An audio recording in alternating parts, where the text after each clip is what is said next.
Good day, and welcome to another edition of Inside City Hall. My name is Frank Boyles. I'm the Prior Lake City Manager. Well, we all know we are residents of Scott County, as well as the Prior Lake area. We're fortunate to be part of Scott County for a whole variety of reasons. I want to explore some of those reasons today, and I have Scott County Administrator Gary Shelton here. Gary, welcome to the program. Thanks, Frank. Thanks for having me. I apologize for setting it on a day when you have a cold, so Gary's already chided me on that already. Your timing is always perfect. Impeccable, and I'm always late, so that's another good thing about me. Let's talk a little bit about Gary Shelton. A lot of people know you as Scott County Administrator, but can you tell us a little bit about your background? How is it that you come to Scott County as the County Administrator? Well, Frank, I was born in Nevada, came to Scott County about 41 years ago, started working for the county just about 40 years ago. I won't go into the long, convoluted story as to how I ended up in Minnesota, but I'm really glad that I did, and particularly glad in Scott County. I'm married. My wife, Linda, worked for the CAP agency for years, running the thrift shop and the food shelf, and we live in the county. We live in about 4 miles south of Prior Lake. We have a Prior Lake mailing address, but we actually are residents of Spring Lake Township. I spent some time in the military, primarily in the Army. Okay. Traveled a lot. My wife and I never had children. So we kind of substituted nieces, nephews, and travel for our inability to have kids. But I truly love this area, love Minnesota, and particularly Scott County. There you go. So you didn't start out, though, in the administrative area, did you necessarily? I had the impression that you were more on the sheriff's side of the coin for a while. Yeah, I started in the late 70s working in the sheriff's office, and I spent a lot of years working in the sheriff's office, primarily in the jail, but also at times in the courts and doing transport and warrants and those types of things. Spent about 20 years, a little over 20 years working in the sheriff's office, the last 10 as the jail administrator. And then I left the jail, and I kind of made that natural transition to IT. And for a while, I was the IT manager for the county. For about a year, maybe a year and a half. I then applied for and was hired by Dave Unmack, who always takes credit for everything that I've ever done. I'm sure. It was because of Dave. And he hired me as his deputy administrator in the late 90s. And I served in that role for a little over 10 years. Did a lot of different things. So was the interim ER director for a while, was the interim finance manager for a while, ran facilities, did a whole variety of different things as his deputy. And then when Dave left at the end of 2008, his last day was in January of 2009, I took over as the administrator, and I've been the administrator since then. I always tell Dave, because his departure kind of coincided with the recession, as soon as all the money was gone, he left. Well, I'm sure he has a good time with that one. He does. I'm sure you both do. So do you feel like that sounds like you've kind of learned the county from the ground up in some respects, because you talked about finance, and sheriff's office and a number of other things. Did that help? Has that helped you along the way from a county administrator perspective?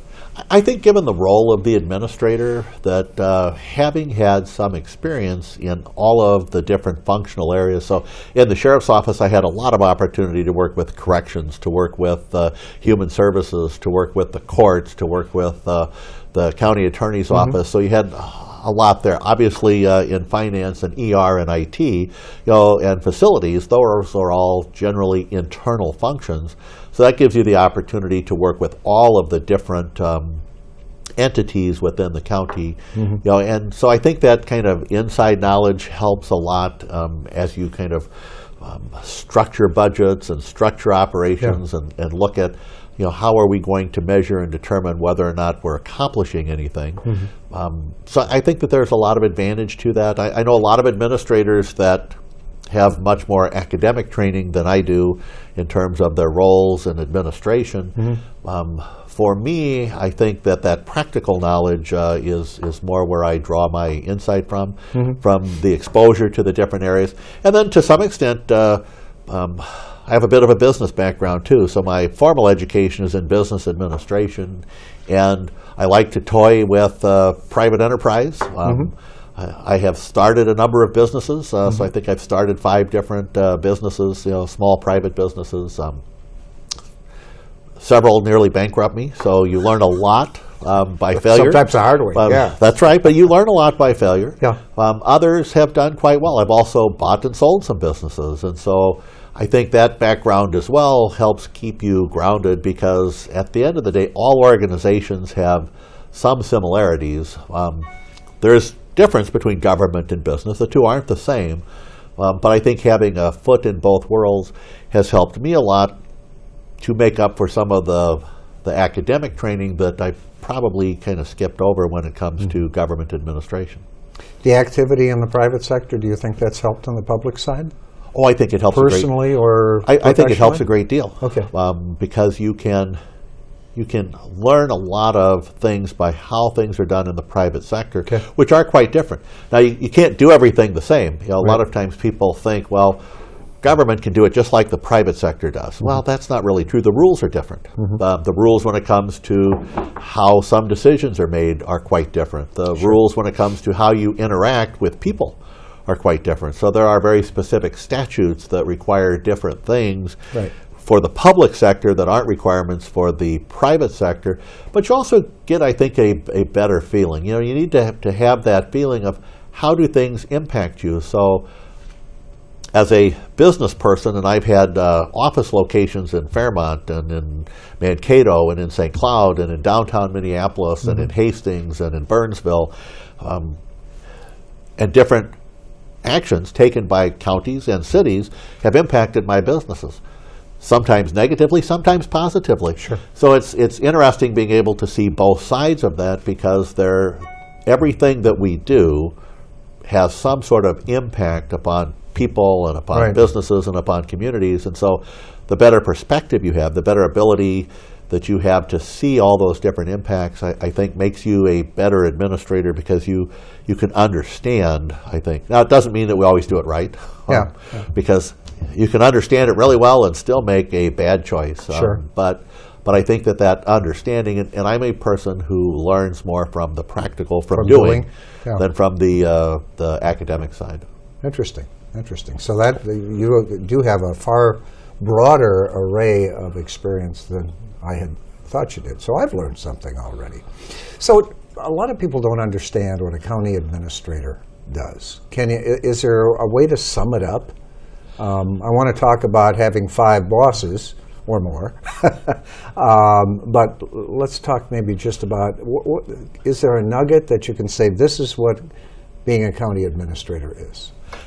Being a county administrator, I think, is no different than really being the chief executive officer for a corporation, particularly a corporation that has multiple business platforms.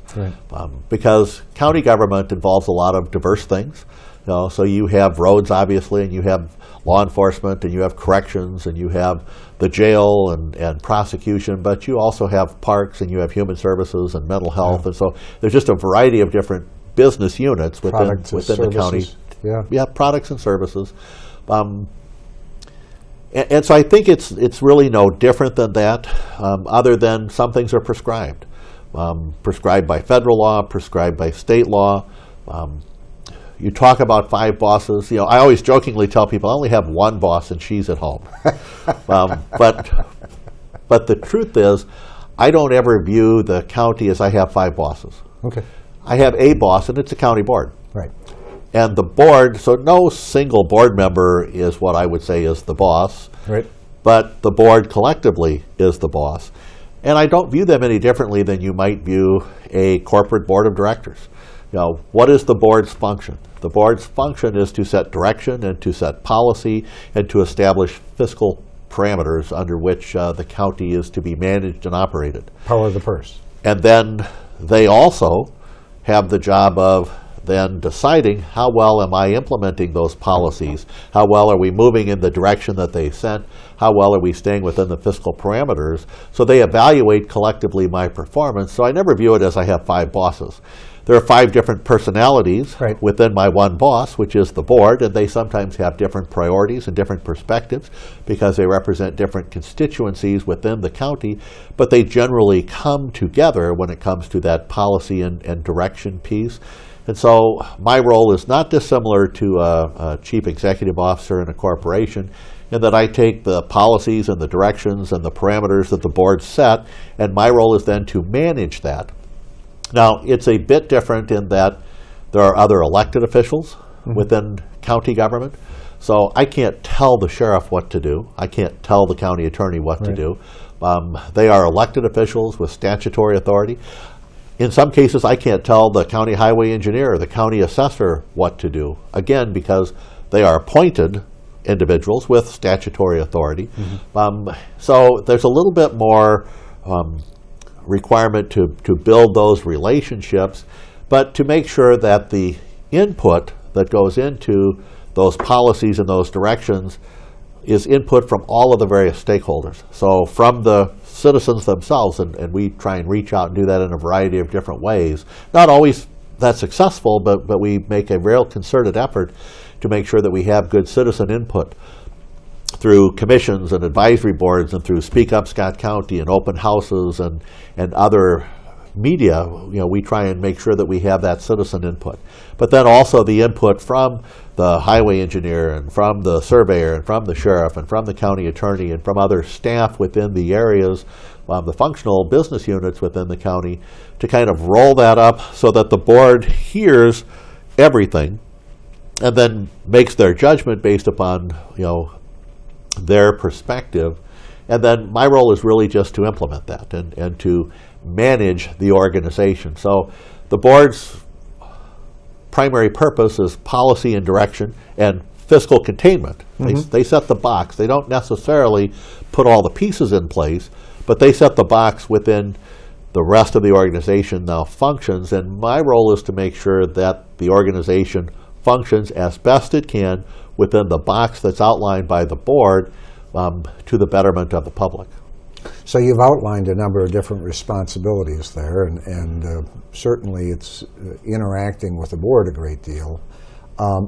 Challenges? Is there an area there that in your estimation, either for you personally or just generally for the job, is the biggest challenge to accomplish on a day-to-day, month-to-month, year-to-year basis? Yeah, I think the challenges change.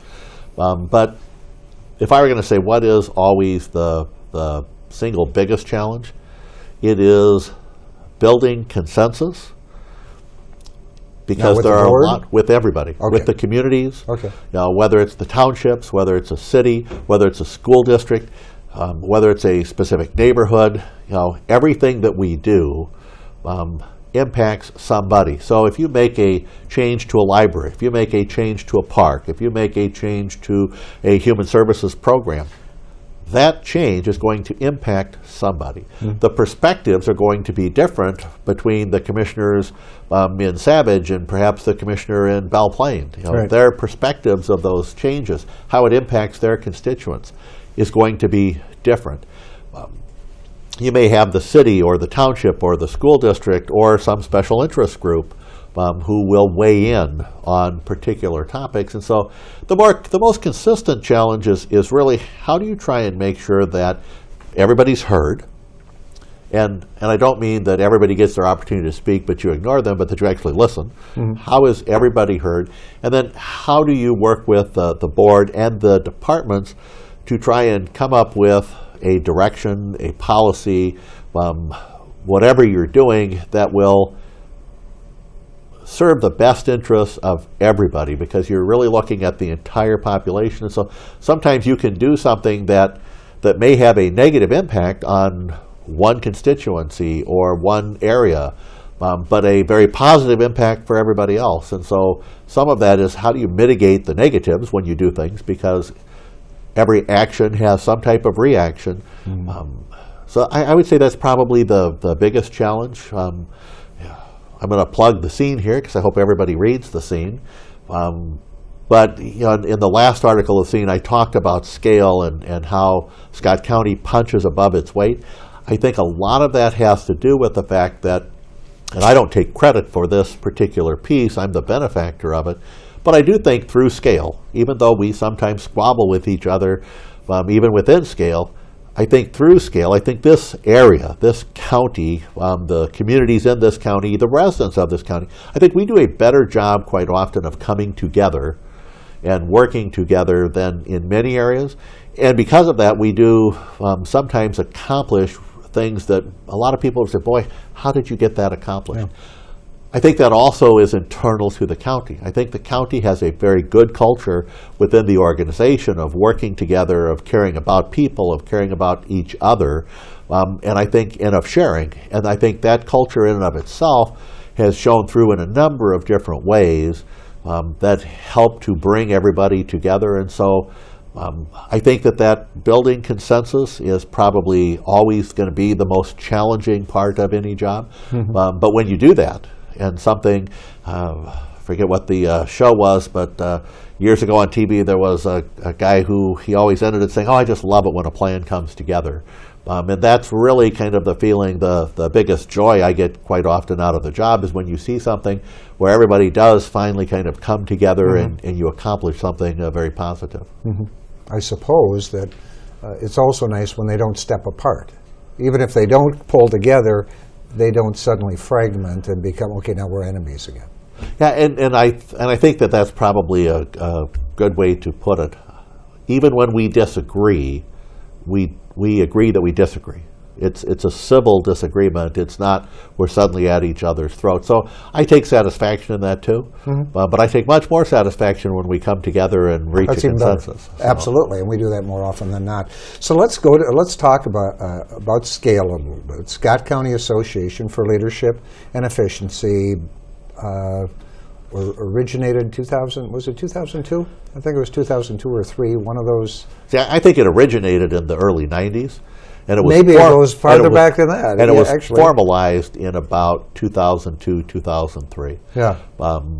So if you look at this area's cooperation, its ability to work together and talk together, to develop plans together, that really started way back in the 90s. So there are things, the Scott Joint Prosecution Association. Right. That started in the early 90s. Right. The Scott County Law Enforcement Information System, that started in the mid-90s. Which is the 911 call and that's. Well, the 911 was even before that. This is actually the sharing of the technology of the law enforcement information between software, the different hardware agencies. Stuff. Okay.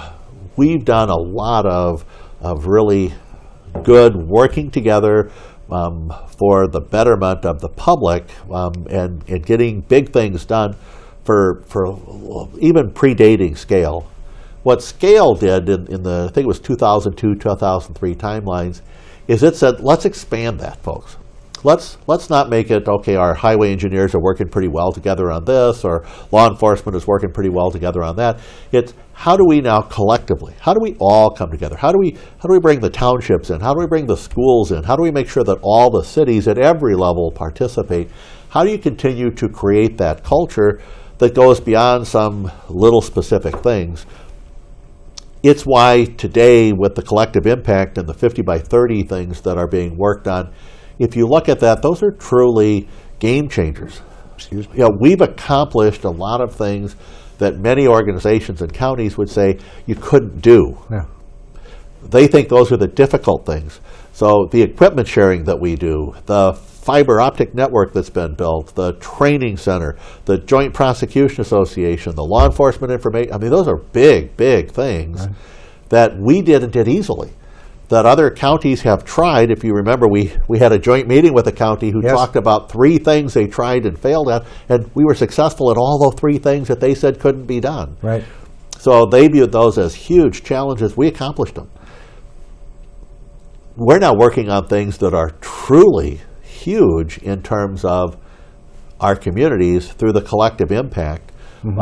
Things that are going to stretch all of our boundaries to some extent, It'll be interesting to see if we're successful with those. I hope we are, but they're really challenging things globally.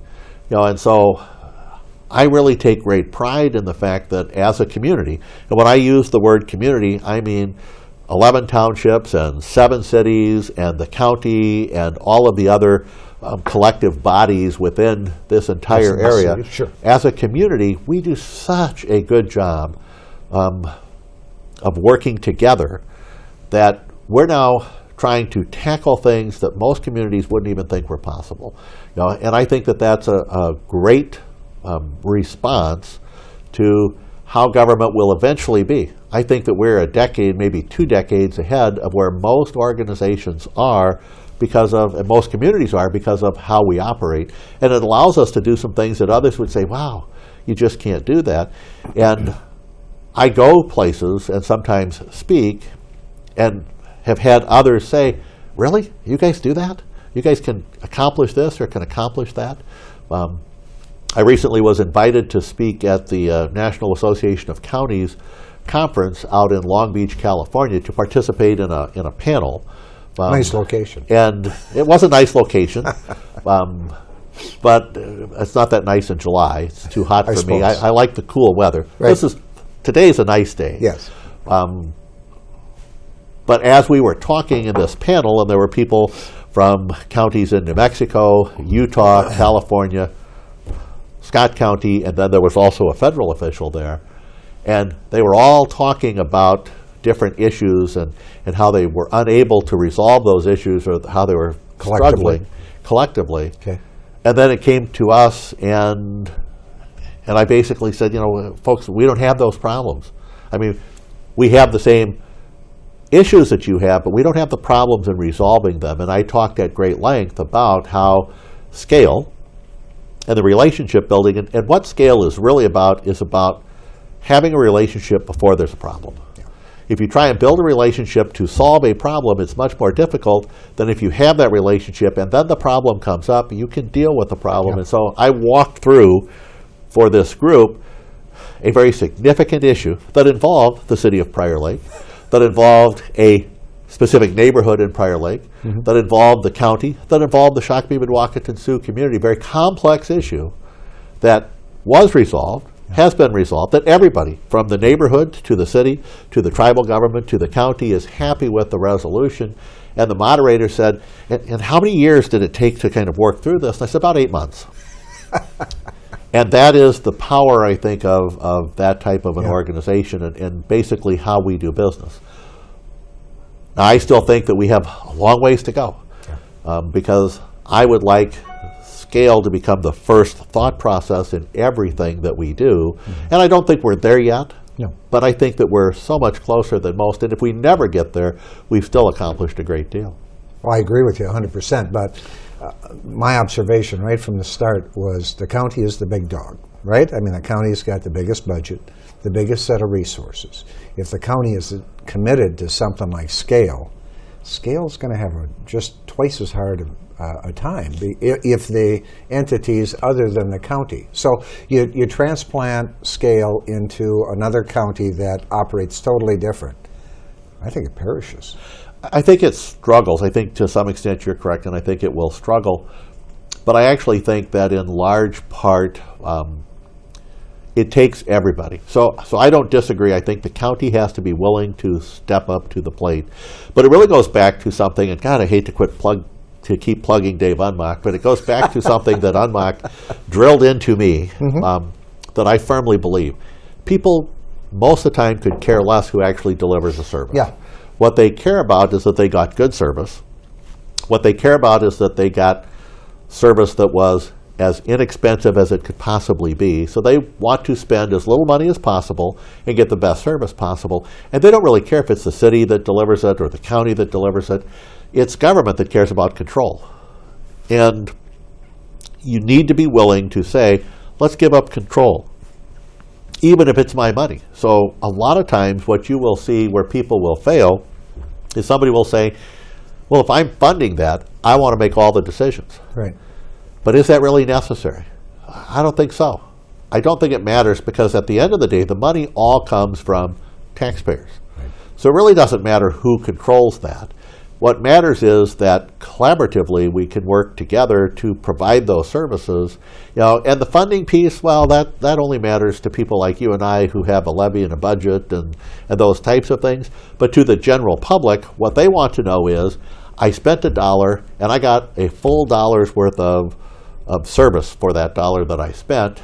Sometimes when you're unwilling to collaborate, what ends up happening is, to get that dollar's worth of service, we spend about $1 and a nickel or $1 and a dime because we put all of these structures in place that are controlled. They just feel good for people, not feel good for residents, but feel good for staff, feel good for administrators.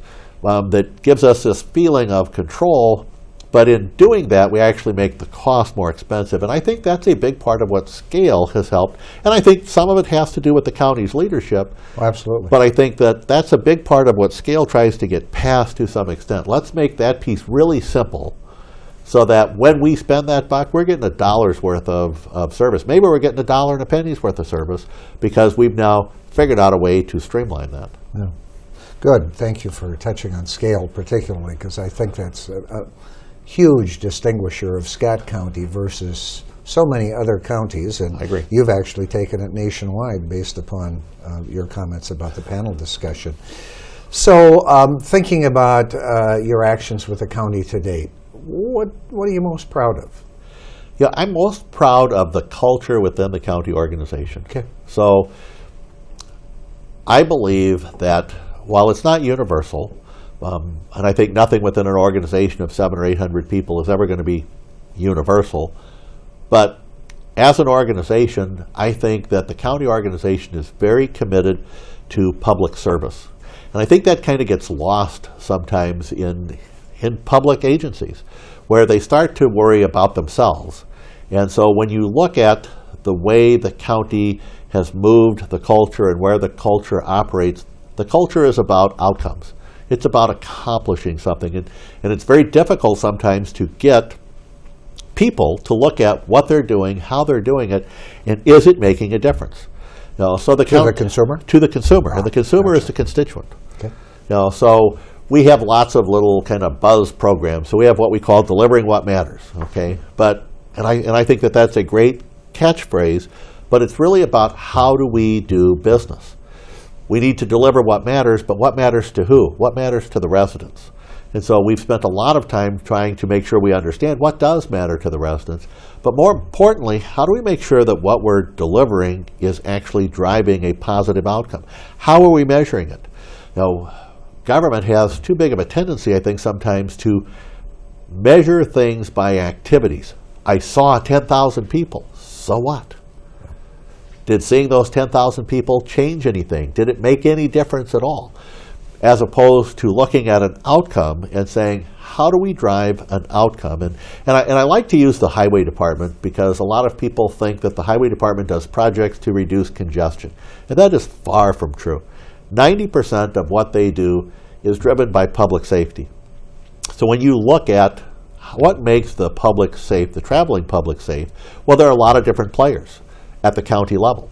There's public health, and people sometimes say, well, geez, public health plays a role in people being safe out on the roads? Sure they do, because they spend a lot of time, social services spends a lot of time trying to educate people on distracted driving and drinking and driving, and those are public health initiatives.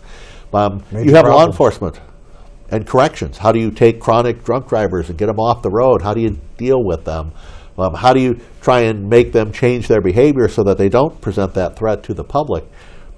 Part of what people miss is there's road design. Road design, intersection design, road capacity. Those things play enormous roles in terms of how do you make the public safe. And from the county's perspective, we try and look at everything globally. If we say we want to reduce deaths, we want to reduce accidents, we want to reduce injuries on the roads, then we have to take a look at the entire road system, the entire road network, and all the things. What are we spending money on? across the board, from prosecution to the jail, to the courts, to law enforcement, to social services, to the highway department, what brings us the biggest bang for the buck? How do we measure that? How do we know that what we're doing is what moved the bubble? And so that culture of how do we work together collectively? How do we measure what we're doing? How do we make sure that what we're doing is actually having the intended impact upon whatever the problem is that we're trying to work on? That culture is really a very difficult culture, because sometimes you will look at it and you will say, as an employee, I have to change what I'm doing because it's not working. What I'm doing isn't working. We do what we call Scott County Delivers, four presentations a month where different departments come in and present to staff and management their measures, their outcomes, what they're learning from those measures and outcomes, and are they adjusting things, and are they being successful? And we had one recently by an area that, quite honestly, it showed the absolute right culture, I think, because they had set measures, they had set objectives and outcomes that they were trying to reach, and they clearly weren't getting where they needed to get to. And they came to the realization through the measures that the way they had structured a certain part of their program wasn't effective. And they should quit doing that to do it an entirely different way. And they made that adjustment. And then a year later, when they came back, the outcomes had improved considerably. And so that culture of public service, I want to be critical of myself. I want to be critical of my program. I want to understand what people want, and I want to serve the public. I think that and good customer service are very, very ingrained into the county culture. I think that the county staff are very ingrained in doing the public's work in a transparent and a very respectful way. Mm-hmm. And I would say that culture probably makes me the proudest of anything that I've been involved with over my tenure. And we've done lots of really big things, and sometimes people say, oh, shouldn't this or that, you should be really proud of this or that. Not really. What I'm most proud of is probably that culture. I think that it showed itself well during the recession, when every organization I talked to was trying to figure out, how do you manage your budget? How do you manage in a down time? Mm-hmm. We got our employees together. And we said, folks, so we put together a think tank of employees that said, how do we reduce costs? What could we live without? We quit doing some things that people wanted to do. We quit doing them because, you know what, they were good things, but they were things that we could live without. And it was staff who was driving that. We changed a lot of processes within the county. We've kept a lot of those changes today. Now, we did some of the other things that people do too. We had to lay some people off, and we had to do some, we cut back on training, and we reduced some of our capital expenditures. Right. Those are the easy and obvious things to do. But we did a lot of restructuring. We did a lot of changing of programs. And quite honestly, what I was most proud of is our unions all stepped forward. So we not once but twice had our unions open up contracts, close contracts. They could have easily said no, sure, and changed their compensation structure, reduced their compensation structure in order to help us balance our budget. No other organization even approached that. No other organization even sat down and talked with their employees about that. We not only felt comfortable doing that, we felt comfortable that our staff would respond, and our staff did respond in a very positive way. And all of that goes back to that culture, how they view themselves. And they realized people are out there hurting, and they realized that we need to continue to deliver the best service that we can, mm-hmm, but we need to do it together. And that really was, and I have a button now. Now, AFSCME used this during the negotiations a few years back, but they have a button that says, AFSCME delivers what matters. Okay, because we were at loggerheads over a negotiation piece that we finally worked out. But I have that button on my wall in my office because I think that's really true. Because to me, what it really says is Scott County employees deliver what matters. And so if I'm really proud of anything, I'm proud of the culture that I think is prevalent throughout the county. And is it everywhere? No. Mm-hmm. But is it most places? Yeah, I think it is. And I take great pride in that. I hope when I leave that it's everywhere. I don't know that it will be. But I certainly think that we continue to build on that today. Yeah. Is that something, just out of curiosity, as a side note, is that something that we could start sharing more of? I know it's, you know, you kind of know it when you see it. It's not in any document. It's a way of operating. But is that something that Scott County can spread on to some of the rest of us? Yeah, I think you probably can. You could talk about how do you get there. Yeah. You could talk about the different steps that you get there. It takes a lot of political leadership. You know, to be honest, I give great credit to the county board because they were willing to do things that make Those are that risk happen. approaches. Because there's always a risk. Everything's a risk. There's risk reward. And the county board was always willing to take some of those risks, so I have to give them a great deal of credit in that.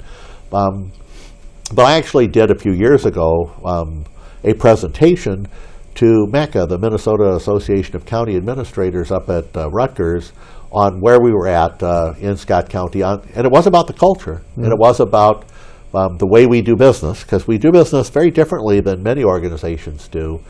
And I found it interesting that while people were very interested in it, I had a consultant who I knew pretty well who came back and said, boy, he said, you know, he said, that was great. He said, but you were talking over the top of most people because you're a decade ahead of where they are. Jeez. They don't get where you're at right now or why you're there or even why you're trying to get there. I found it interesting that we're using priority-based budgeting. We've been working towards that particular model to help the county board members and myself make sure that we understand priorities and that we spend our money based upon what's going to drive the best impacts, the best outcomes, based upon the board's priorities and the public's priorities. But and we're the only county. There's 3,900 counties in the United States, and the Center for Priority-Based Budgeting said we're the only county that they're aware of that's doing priority-based budgeting. And then they were surprised because we're trying to make it more difficult than what it normally is, because we're actually trying to tie it to outcomes. Yep. So not just priorities, but how do you tie it to outcomes and measure? So we're literally trying to create a box that even the Center for Priority-Based Budgeting said, geez, we didn't think anybody was ready to go down that path. It's not that they're against it necessarily, right, but we're trying to go down a path that others haven't, because the only way to know is about those outcomes. And right, so, yeah, I think that we can, but there has to be willingness. And so I think people get exposed to that, but it's a very long process. About 2, maybe 3 years ago, a magazine called World at Work, which is the employee relations world's, kind of, what would you call it, their business digest. Right. They did an article on Scott County. And they did an article on Scott County because we were the only entity that they could find in the entire country, the only public entity that had a true pay-for-performance system across all of their unions. We have 10 different unions within the county. We have one pay system, pay-for-performance, across everybody within the county, and it's a true pay-for-performance. There are no steps. It is how well do you perform and how do we measure that performance. And we're in our infancy at it, but we've been working at it for over a decade. Mm-hmm. And people will say, well, how did you get there? Baby steps. Everything you do is baby steps. You cannot just change. I'd love to take credit for it, but again, I have to give a lot of credit to Dave Unmock. He started it in the mid-'90s. We're now in 2016, so we're 20 years later, and we're not there yet. Yeah, and you're still but we're getting there, and we're getting closer. Right. And I actually think that's not atypical of Scott County. Healthcare and healthcare costs a big issue. Yep. But I find it interesting. All sorts of people took actions in the mid-2000s and the late 2000s on healthcare.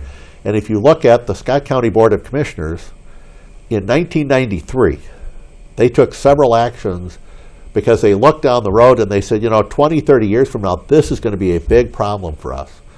So in 1993, they became self-insured for health insurance. And they created an insurance committee, which is almost all employees.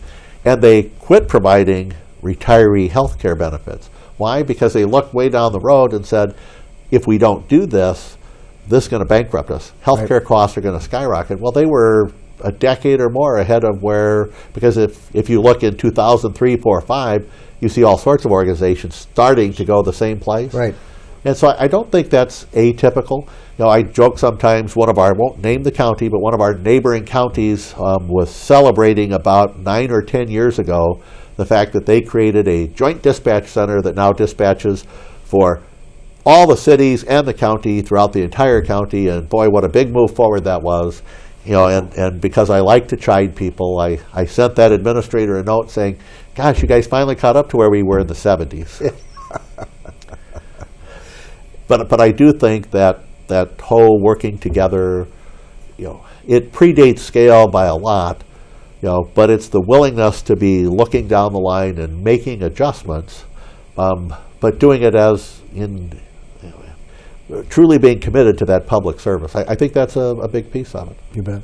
So as a county administrator, there are so many different people. You think about 3 to 5 policymakers per township, per city, school boards, watershed districts, WMO organizations, just tons of different people, both on the policy-making side, the elected side in a lot of cases, and the appointed side. How does one retain an effective relationship with, I don't know, scales we get usually about 60 people there, and that's only 1 or 2 representatives from each of these entities. So this must be hundreds of people when it gets right down to it. How does one retain an effective working relationship, as a county administrator must, to be effective? Yeah, I really think that a person can't do that. Making it an organizational priority. So at Tuesday's board meeting, Leslie Vermillion presented, there's some concerns out in the community about eminent domain, and does the county play big brother and use eminent domain? And quite honestly, we haven't. We haven't used eminent domain to force somebody out of their home since 1998. And probably before, but our right-of-way agent started in 98, and he said, I've not done that since I've been here. But one of the things and Leslie did a presentation to the board to update them, because some commissioners were asking, well, what is the process? Explain the process to us. And isn't that statutory? There is a statutory process, but there's also how do you use it internally. Gotcha. And so Leslie did, I thought, a very good job of going through that with the board members. But in answer to your question, she said something during that presentation that I think was really profound. She said, I'm glad we have a board member that encourages and allows staff to go out and talk to people, even on difficult and contentious issues. And I think that's how you maintain those relationships. It's not, I have a relationship with everybody. That's impossible. There's not enough hours in a day for me to spend the amount of time that it would take for me to go out and constantly meet with every school board and every city council and every township and every administrator. You would never get anything done. But to empower the staff and to make sure that the staff does just exactly that. Now, I do it myself as well. So I go out and meet with people all the time on issues. Sometimes I kind of irritate staff because I'll say, I'm going to go with you on this one or that one. But the truth of the matter is, our staff, I think, does a very good job of that. Right. Because they look at it and say, how do we work with people? By its very nature, government is regulatory. So a lot of things that we do are regulatory. People pay for the services the county provides, even though many people don't use much of the services that the county provides. And so one of the things that we try and make sure that our staff does is you have to do your regulatory role. But rather than just being an arbitrary no, I want to do this, no. You can't do that because of XYZ rules. It's to try and understand. Try and always reach a solution. Figure out what somebody wants to do, what are they trying to accomplish, and rather than just saying no, how do we further what they're trying to accomplish? Myself and a commissioner met with a business back a little over a year ago that was looking to expand in one of our communities. And they had a road issue. They wanted to put an access on a major county road in a spot that there's just no way that we thought that access should be there because it would create a safety issue. And so everybody was worried of this business, which is a multi-state, multinational business, so they could have done their expansion somewhere else. Mm-hmm. And so everybody's all worried, well, geez, the big bad regulator county is going to come in and just tell this business no, and now they're going to leave. And so you got a city and a city council that are worried, this is one of our bigger businesses. And Commissioner worried about that. Commissioner telling me, I hope the first thing I don't hear out of people's mouths is no. And I told him, relax. I guarantee you that's not what you're going to hear. And so we met with them, myself, my staff, the highway staff, about 4 or 5 people.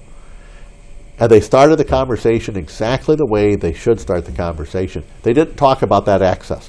What they said is, tell us what your long-term plans are. What are you trying to accomplish, not just with this project, but long-term? Tell us what your long-term plans are. And so this business laid out, here's our long-term, here's what we're doing right now, but here's our long-term plan. And our staff said, but if that's your long-term plan, wouldn't you be better off if you did this and this, as opposed to putting this here? And they said, oh my God, here, let us show you something. And they brought up plans that showed exactly what our staff was talking about. And they said, that's really what we wanted to do, but we don't have quite enough money to do this particular piece here. Sure. And we have a couple of other constraints to doing that.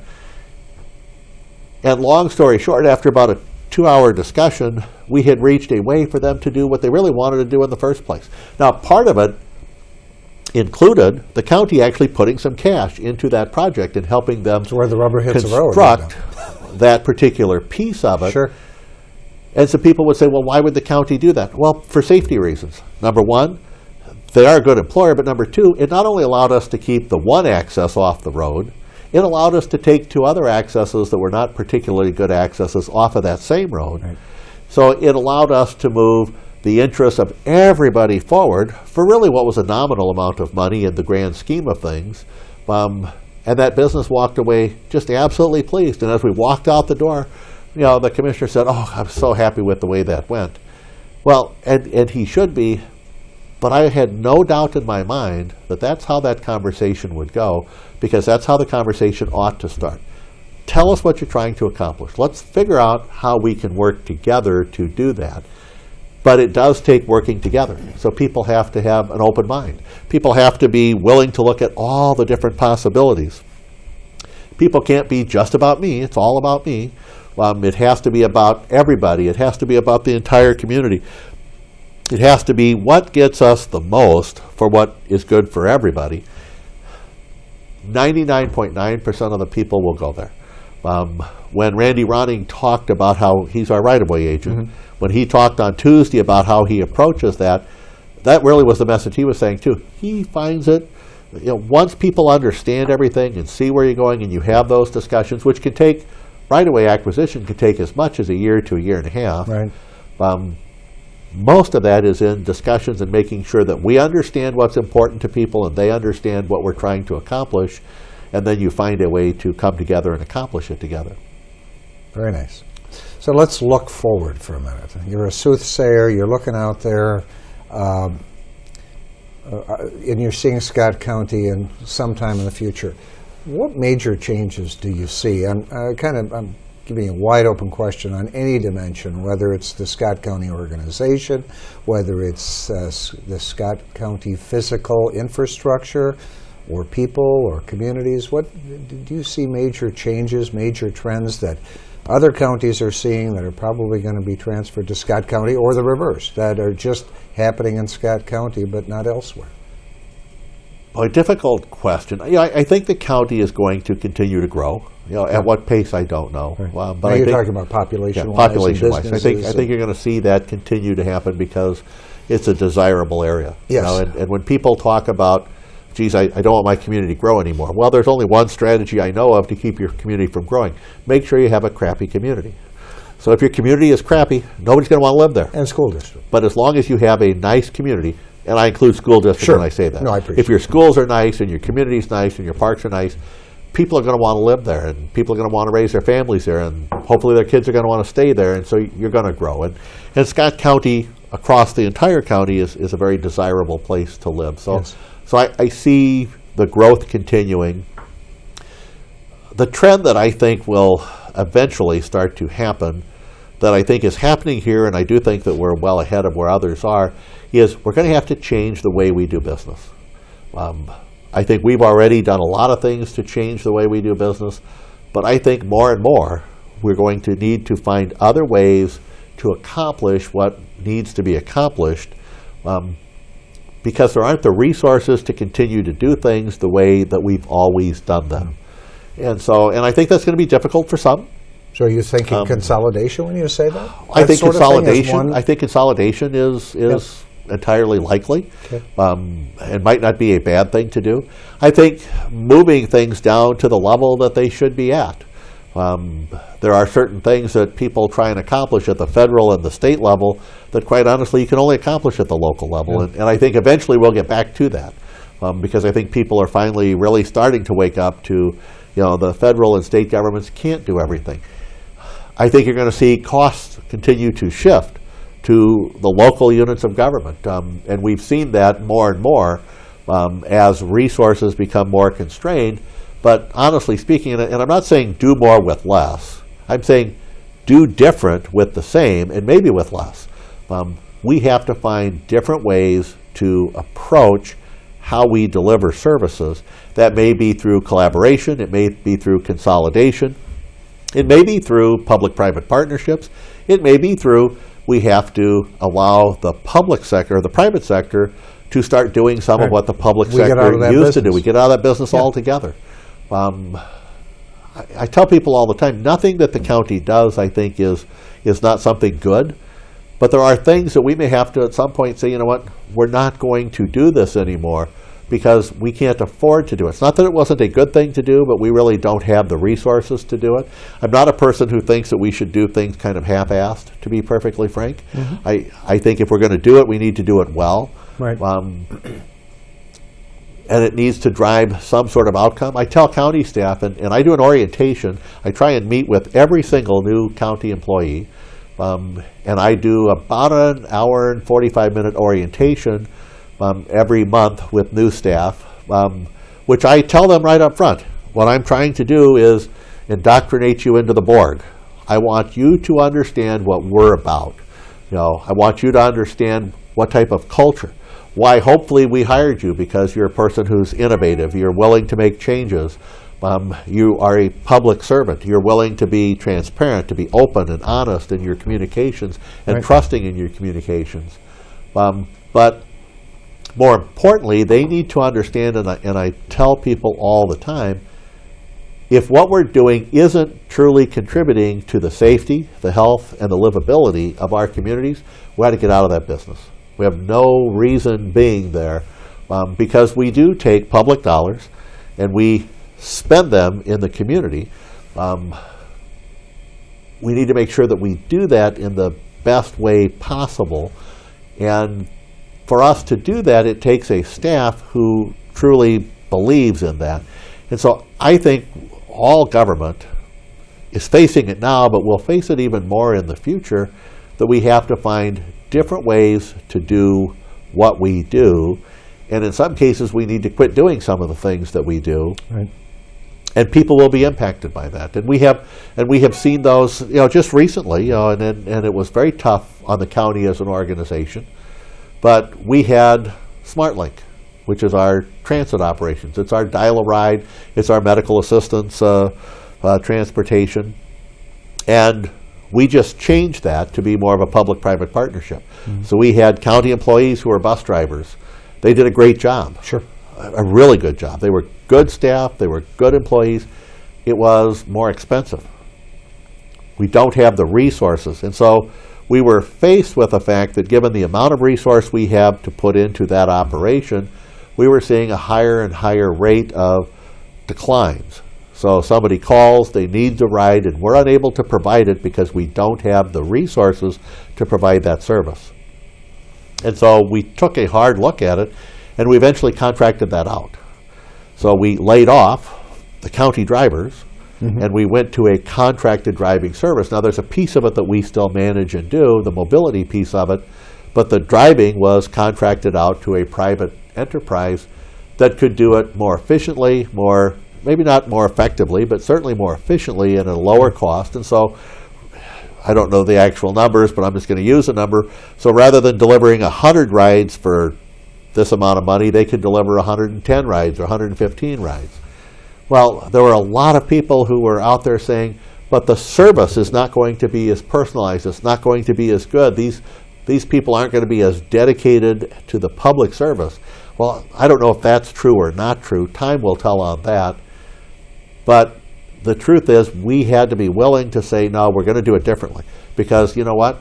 We need to be able to tell those 15 extra people, yeah, we can provide the transit ride that you need. And we don't have more dollars. Now, a lot of times people think the answer is, well, just raise taxes and get more dollars, and then you can provide that 115 rides. But we do have to face the fact that we have to always be looking at what comports to the law, but more importantly, how do we provide the best service possible at a rate that we can afford to pay? And I think that is going to, for the indefinite future, at least a decade or more, going to still be the biggest challenge. It's going to be the way every government entity is going to have to change. I do think that organizationally, this county and this community, all of us together, are probably further down that path than many. But it's going to become a reality. That consolidation, that different way of doing business, that public-private partnership, that sometimes privatizing things that used to be considered public sector only, I think those are a wave of the future. I don't think they're necessarily bad. I think they're probably good. At the end of the day, it needs to come down to always the same answer. How do you provide the service at the lowest possible cost? Right. And government has been too much into, I think, I have to provide the service. And when I say I mean the county. So when they call, it's got to be that brown uniform and that sheriff's deputy that shows up. When, you know what, it might just as well be a Prior Lake officer, or it might be a Shakopee officer, somebody else that shows up. And the person on the receiving, they don't care. If they call 911 and the fire or the police or the ambulance get there quickly, get there and can do the job and do it well, they probably at the end of the day couldn't even tell you who it was that responded. What they care is that they got a good professional response. And at some point, we need to make sure that everything kind of goes in that direction. And so I think it will force organizations to sometimes be smaller, organizations to do different things, organizations to find ways to work together.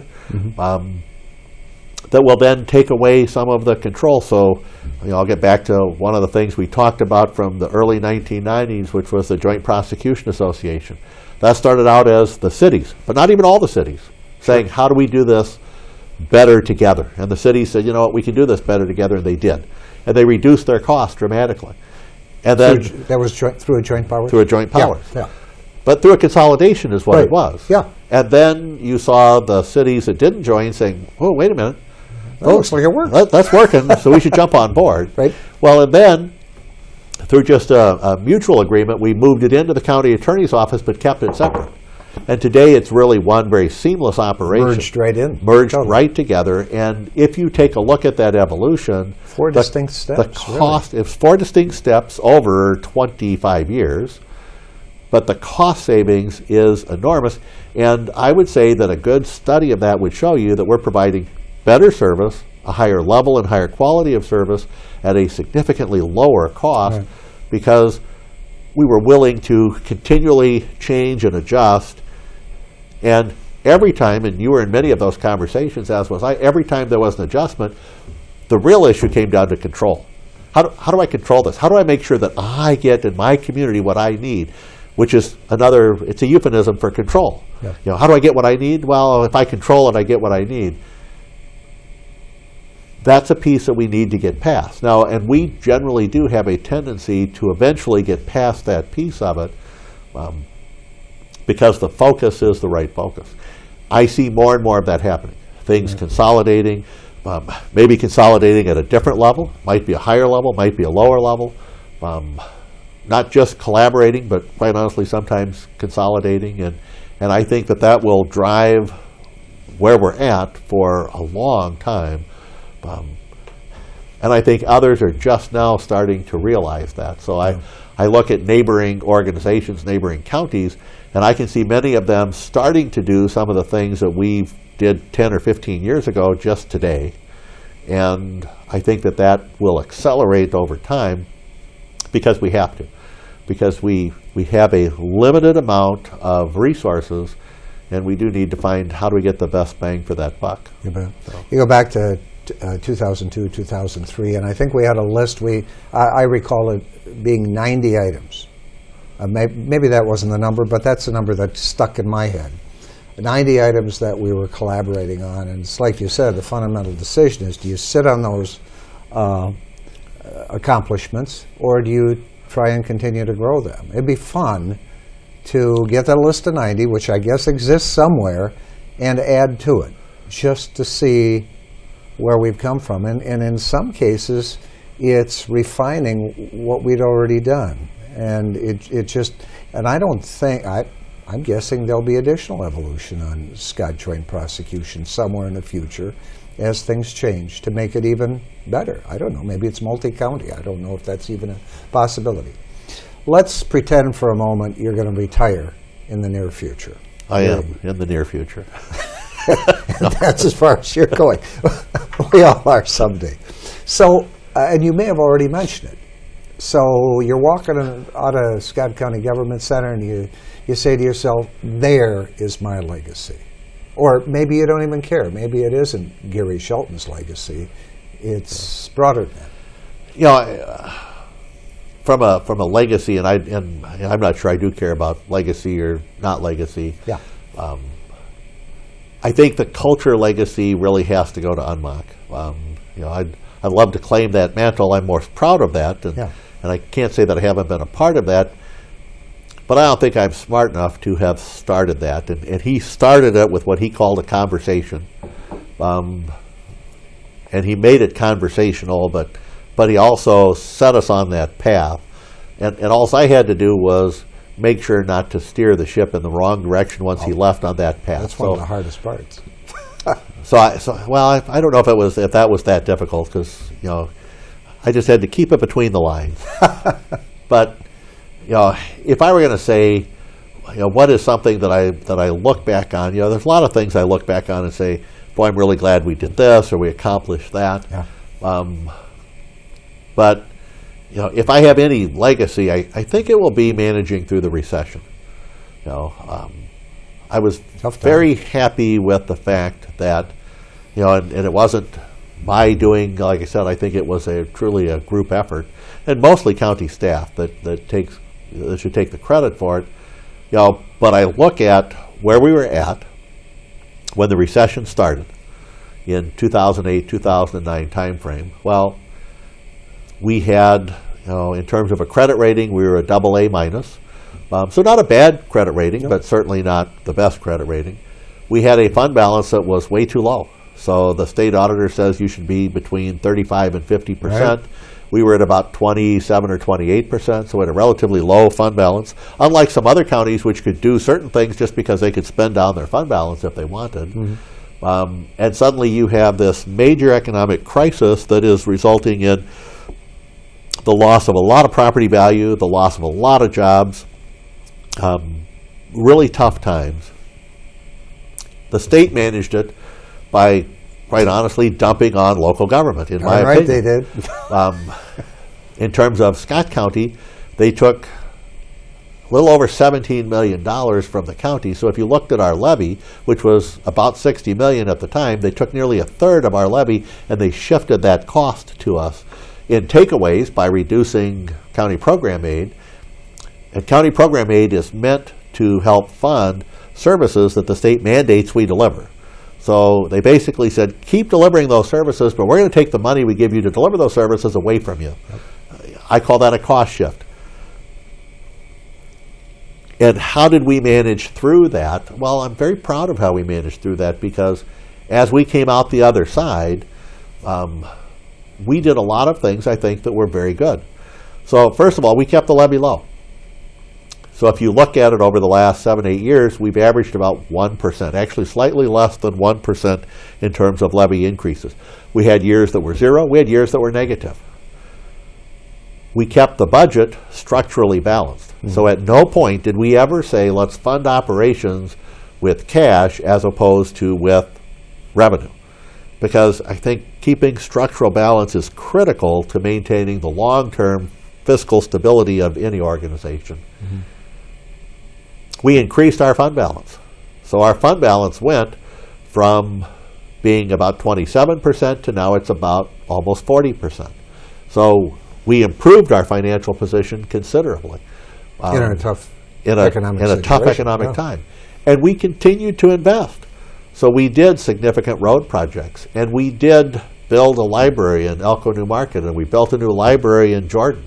And we built other structures and did other things. So we continued to move forward in terms of parks and trails and libraries. So we didn't back off of trying to move our community continually forward, despite all of that going on. And the results were we went from a AA minus to a AA to a AA plus, and just this last year to a AAA bond Nice. rating, which is the highest rating that you Congratulations, can get. And we accomplished each of those things in a very down cycle. Now, we accomplished them because of scale. We accomplished them because of, I think, our own county staff and their willingness. I do think at times we've stressed and strained our staff more than what is probably reasonable. But I think the staff, because of who they are, responded to that extraordinarily well. And so if I were going to say, geez, do I, when I do retire, there are some people that would wish it'd be sooner rather than later, probably. True for all of us. But when I do finally retire, if I have any legacy, I think it will be over the fiscal management. I have to leave the culture piece of it to Unmach. I think that's his legacy. I think he deserves that legacy. I don't think he or I can grab onto the mantle of collaboration. I think that the county was there, this community was there, long before he and I were ever in the positions that we were in. We may have formalized it, we may have taken it to the next level, but I don't think that we started it. And people all over the place run around and say, "Oh, I started Scale." Well, sorta, maybe. Anybody that wants to take credit for that. But I think that attitude was always there. But I think that if I leave any legacy, it will be the fiscal management through tough times that I think was appropriate. And I think, but even at that, I think most of the credit really goes back to my employees, even in my management staff as well. We did an exercise which I wished I could claim credit for it. I can't. Which we call the rocks. So we took all of the significant areas that we spend money on, and we literally gave different senior leaders a rock. And I'm talking about a true physical rock. Some little bitty, about that big, Sure. Some pretty good size, some Corresponding boulders. with the amount of money? Corresponding with the amount of money was Gotcha. the size, Yeah. with whatever it was on there. And their job was to figure out, okay, how folks do we contain or reduce our spending in this area? And so they walked around carrying their rocks. Here's your burden. You carry this rock, and you're not going to get rid of this rock until we figure this out. Good idea. And we did figure it out, and then it was, geez, we can go throw all of these into the river. Now, most people didn't. I think they still have their rock on their desk. It's a great reminder. But it was a great reminder of, folks, Yeah. these are really tough times. How do we accomplish what we need to accomplish? And so that you know what that burden is, when I had a couple of rocks, and they're pretty good size. You got to keep picking these rocks up and carry them. It's like, I got to offload this somewhere. Yeah, exactly.